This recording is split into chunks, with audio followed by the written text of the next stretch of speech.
Thank you, Darrell. I appreciate that. And how's everybody doing today? What a great day.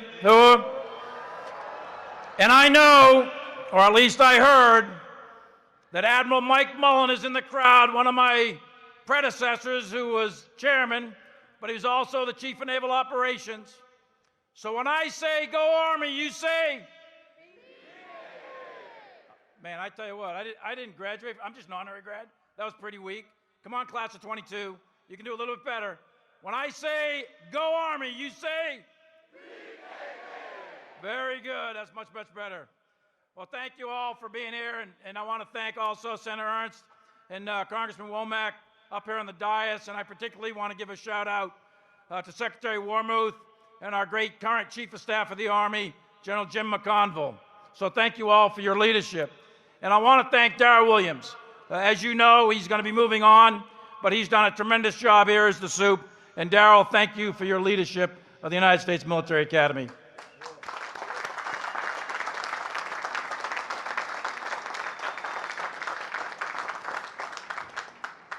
So I want to give not only a round of applause for the class of 22, but I want the class of 22. I didn't do really well in drill and ceremonies in my honorary class. So I'd like you all to stand up and do an about face and give a big round of applause to your families because they're the reason you're here right now.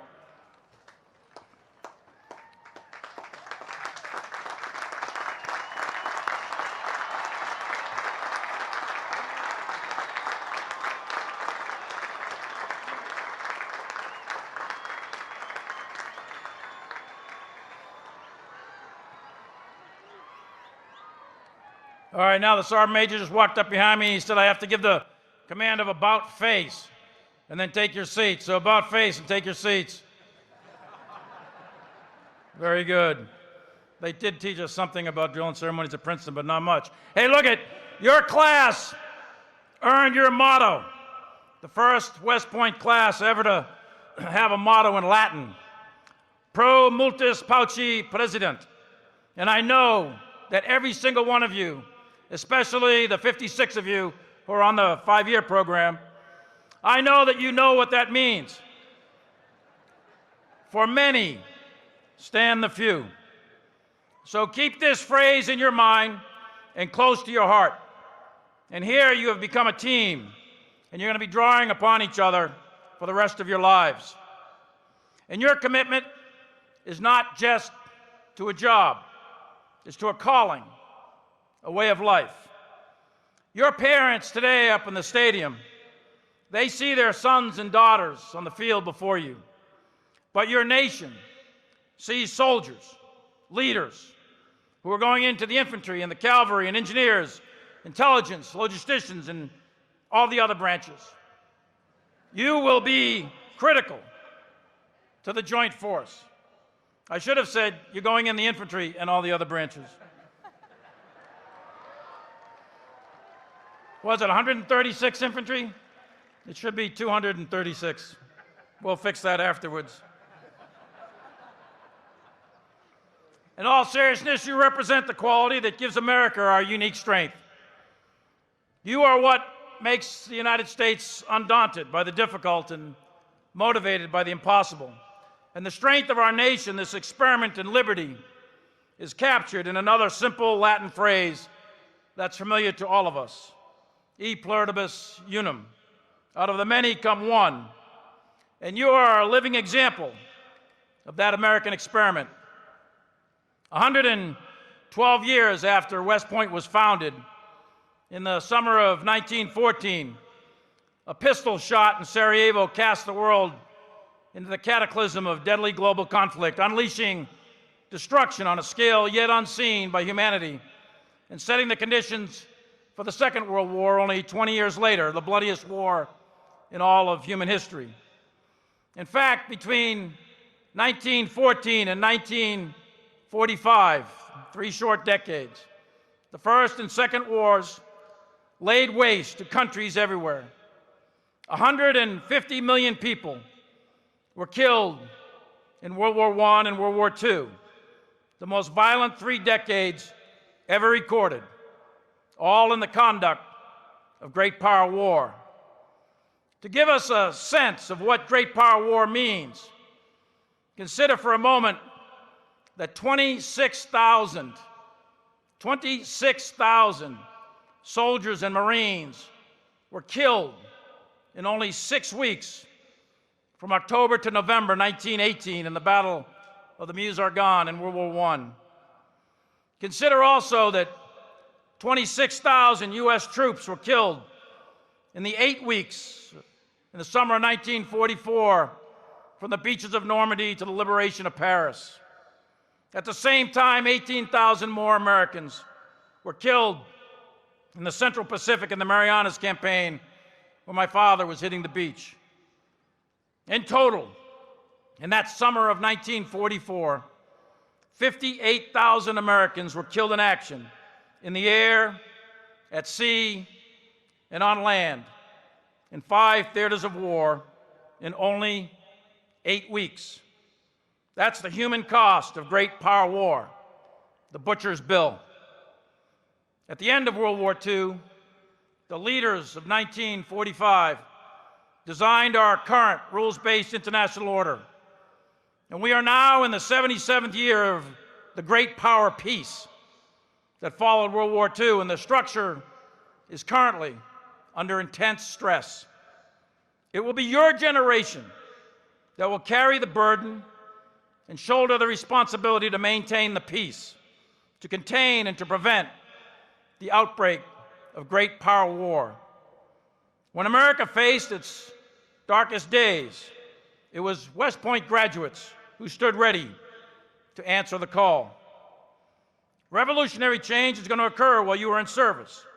And right now, at this very moment, a fundamental change is happening in the very character of war. We are facing right now 2 global powers, China and Russia, each with significant military capabilities, and both who fully intend to change the current rules-based order. Yet again, in Ukraine, we are learning the lesson that aggression left unanswered only emboldens the aggressor. Let us never forget the massacre that we have just witnessed in Bucha, nor the slaughter that occurred in Oipol. And the best way to honor their sacrifice is to support their fight for freedom and to stand against tyranny. As we are entering a world that is becoming more unstable, the world you are being commissioned into has the potential for significant international conflict between great powers, and that potential is increasing, not decreasing. We are also on the cusp of a change in the fundamental character of war. The nature of war is not going to change. It's immutable. It's still a political act. It's a decision by humans to impose their political will on their opponent by the use of violence, as you all studied here. War will still be characterized by chance and fog and friction, and its causes will likely still adhere to Thucydides' famous analysis of fear, pride, and interest. But the character of war, how wars are fought, where wars are fought, with what weapons, technologies, organizations, and doctrines, in short, the ways and means of war, that is undergoing a fundamental, profound, and significant change as you get commissioned. The organizations and weapons and doctrines of the military in 2025 and all the way out to 2050, in that quarter century, in that short period of time, it's going to be fundamentally different than anything we've seen before.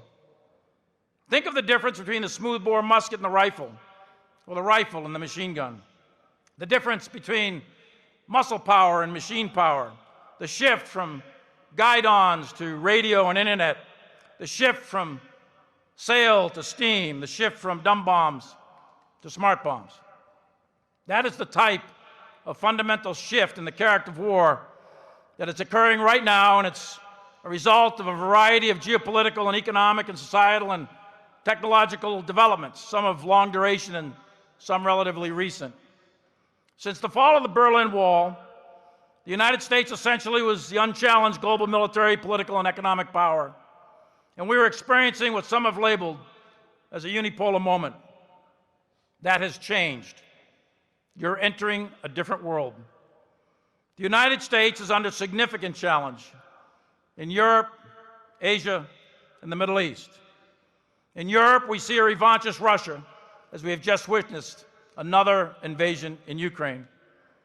In Asia, we are in the third decade of the largest global economic shift in 500 years, resulting in a rapidly rising China as a great power with a revisionist foreign policy, backed up with an increasing capable military. Also in Asia, we are faced with a rogue North Korea that is rapidly increasing their missiles and deliverable nuclear weapons. In the Middle East and parts of Africa, we continue to see instability from terrorism in many places. And lastly, the maturity of various technologies that either exist today or are in the advanced stages of development, when combined, are likely to change the character of war just by themselves. Information technology that exploded in the 1800s has been on an upward curve for over 150 years. The ubiquitous effect is almost unbelievable. No matter where you are in the world today, you can be observed from some device. And as you all know, what can be seen can be hit. And the proliferation of information technologies is also rapidly diffusing political power once held by nation states and is accelerating instability. You'll be fighting with robotic tanks and ships and airplanes. We've witnessed a revolution in lethality and precision munitions. What was once the exclusive province of the United States military is now available to most nation states with the money and will to acquire them. There's a wide variety of technologies developing in synthetic fuels, 3D manufacturing, medicine, human engineering, and the enhancement of which will have significant military implications as well. And finally, there is the mother of all technologies, artificial intelligence, where machines are actually developing the capacity to learn and to reason. These rapidly converging developments in time and space are resulting in that profound change, the most profound change ever in human history. And whatever overmatch we, the United States, enjoyed militarily for the last 70 years is closing quickly. And the United States will be, in fact, we already are, challenged in every domain of warfare, in space and cyber, maritime, air, and of course land. So what are the implications for you? The first thing is to understand the basic outlines of this future world. Although we cannot determine the exact environment we're going to be in the 30s and 40s and 50s or beyond, we can, through rigorous analysis, determine what the world will look like. There's surely going to be a lot of surprises along the way in development of forces and weapons, but the structure and organization of our joint forces is going to have to change drastically, and we know that. And all of us are going to have to be open-minded, you most of all. We can no longer cling to concepts and organizations and the weapons of the past. We may not have divisions and corps. We may not have tanks and Bradleys and carriers and manned fighters and bombers. Additionally, the battlefield will be highly complex and almost certainly decisive in urban areas against elusive, ambiguous enemies that combine terrorism and warfare alongside conventional capabilities, all embedded within large civilian populations. In this world, your world, you are going to have to optimize yourselves for urban combat, not rural combat. That has huge implications for intelligence collection, vehicles, weapons design, development, logistics, commo, and all of the other aspects of our profession. The battlefield is going to be nonlinear, compartmented, and units are going to have non-contiguous battle space with significant geographical separation between friendly forces. You're going to be much more lonely on a future battlefield. This type of battlefield is going to place a very high premium on independent, relatively small formations that are highly lethal and linked to very long-range precision fires. The exact details we don't know yet, but we need to change. And we need to change our current methods of thinking, training, and fighting. The joint warfighting concept currently under development will help guide us as a roadmap to the future. But we need to chart that course very fast. And for speed, we need to look no further than the incredible innovative work that the Army Futures Command in Austin, Texas has done in paving the way for the future. The new concepts they've developed and the weapon systems. In just 36 months, they brought 24 new programs into low-rate production, a record of innovation in scale and scope and speed, unprecedented in U.S. Army history. Technology will change, but this institution is about you. It's about people and the ones who are going to follow you into battle. You are our most valuable asset. You are our most significant asymmetric advantage. You represent what is inherent in the United States military.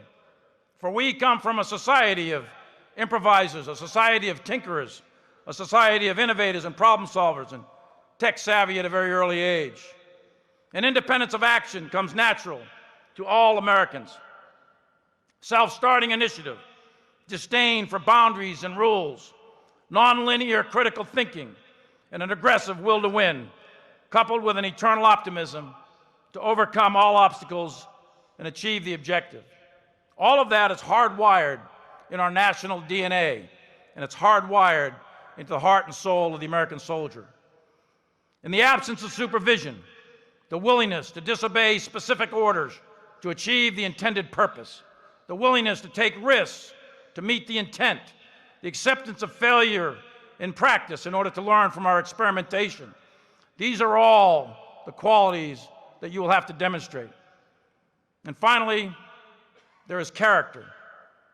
On a non-contiguous, non-linear battlefield with very little higher command supervision and maximum decentralization, we have to develop leaders who have incredible character under the intense pressure of ground combat. And there is no greater crucible than ground combat. Leaders who will make the right moral and ethical choice along with the right tactical choice in the most emotionally charged environment you will ever face. Each of you are those leaders. So in short, the next 20 or 25 years is not going to be like the last 20 or 25. The accumulating challenges we face and the changing character of war is unlike anything our nation has faced before. Globally, there's an increase in nationalism and authoritarian governments, regional arms races and unresolved territorial claims, ethnic and sectarian disputes, and an attempt by some countries to return to an 18th century concept of balance of power politics with spheres of influence. So I went back in time a little bit to when I was you, 43 years ago, and I recalled some lyrics from Bob Dylan. And we can feel the light breeze in the air. And right now, as we sit here on the plain at West Point, we can see the storm flags fluttering in the wind. And we can hear in the distance the loud clap of thunder. And a hard rain is about to fall. So let us here and now, in the present, let us commit to not march into that abyss, blind to the changes. Let us be prepared for the first battle as you march off the plain of West Point into your future. Let us have the vision to change and to prevent war from happening in the first place by maintaining the peace through strength of our military and the example of our values. It is up to us here today, when you graduate, as you get commissioned, to commit. You, the class of 2022, you're going to lead us as a nation to the environment I just described. 20 years from now, in 2042, many of you are going to be colonels or brigadiers.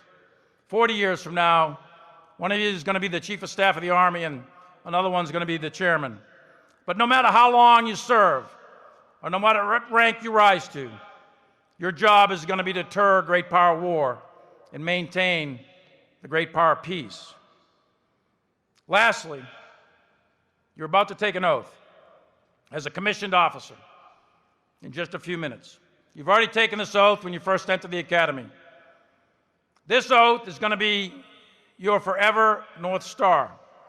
And by taking this oath, you're publicly stating that you're willing to suffer grievous wounds. You're publicly stating that you're willing to separate from your family for unknown periods of time, to lose an eye or an arm or a leg, to make great sacrifice. In fact, 1,628 of you, cadets who graduated before you, have been killed in action. They sacrificed all of their tomorrows for today. They laid the last full measure of devotion on the altar of freedom to protect the values enshrined in our Constitution. And this is the essence of the long gray line. You are connected to them, to each other, and to all who come before you and all who will follow you. And if there's one message you remember from today, it's the message of your oath, the message of what we stand for, the message of why we fight. And embedded within the documents that we call the U.S. Constitution and the Declaration of Independence is the idea that is America. And this idea is simple, but it's incredibly powerful. It's so powerful that the Nazis were deathly afraid of it.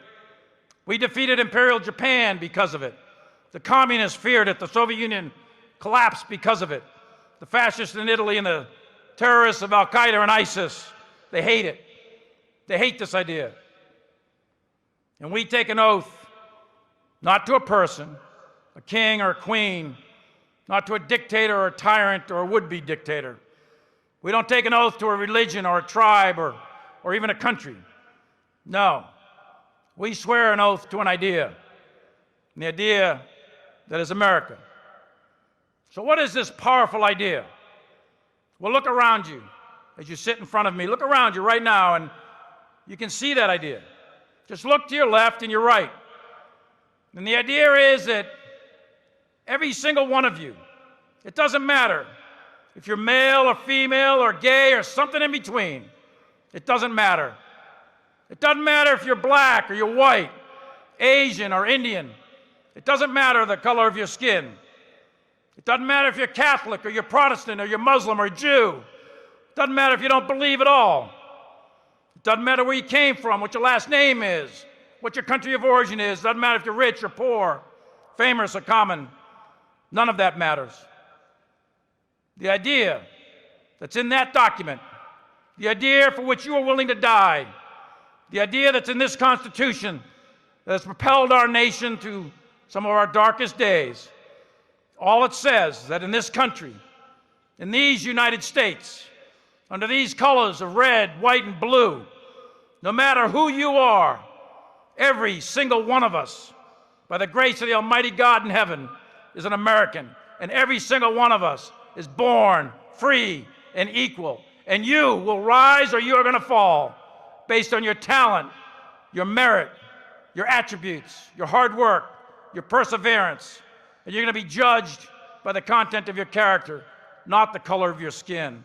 And we hold these truths to be self-evident, that all men and all women are created equal and they are endowed by their Creator with the certain inalienable rights, and among those are life, liberty, and the pursuit of happiness. That is what you are committing yourself to today in just a few minutes. That is what you are all about. That is why you will fight.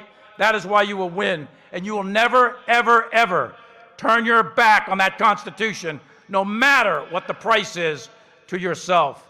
That's what guides every beating heart in the long gray line today, and that's what's guided it ever since the first day.